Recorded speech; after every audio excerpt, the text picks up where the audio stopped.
Hey everyone! Welcome to our Chanel Chase Boss.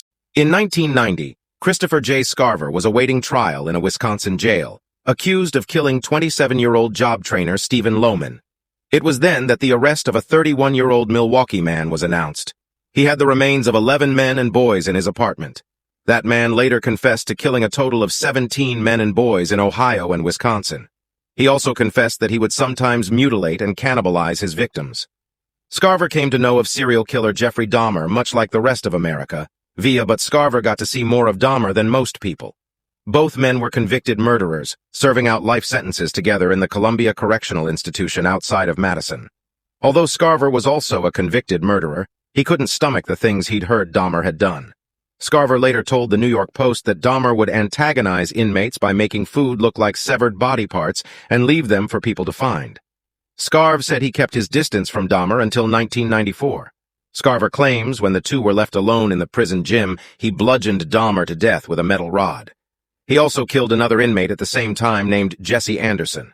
According to what Scarver told the New York Post, Anderson and Dahmer antagonized him, so he killed them. Scarver initially pleaded not guilty of the prison murders, claiming insanity. At his first court appearance, Scarver entered the courtroom singing, "Rain or shine, sharing your dreams, your heart, and your mind."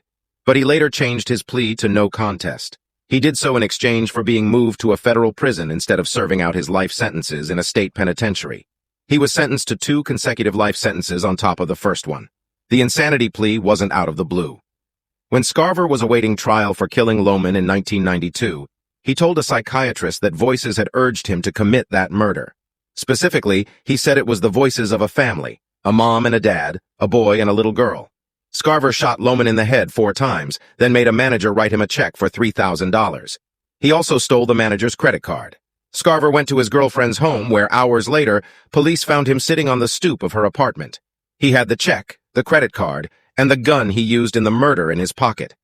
Scarver told the psychologist he'd never been in trouble with the law or even been in a fight.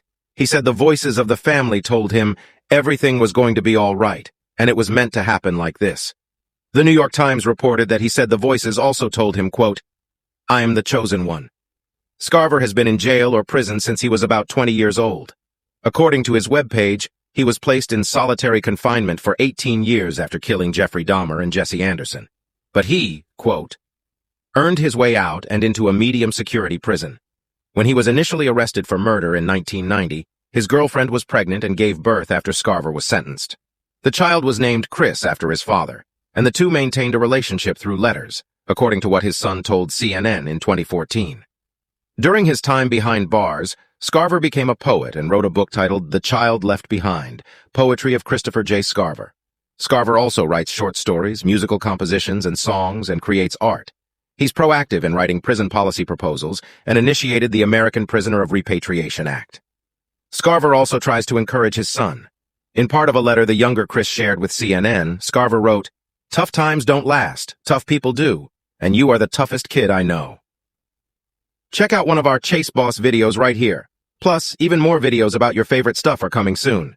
Subscribe to our YouTube channel and hit the bell so you don't miss a single one.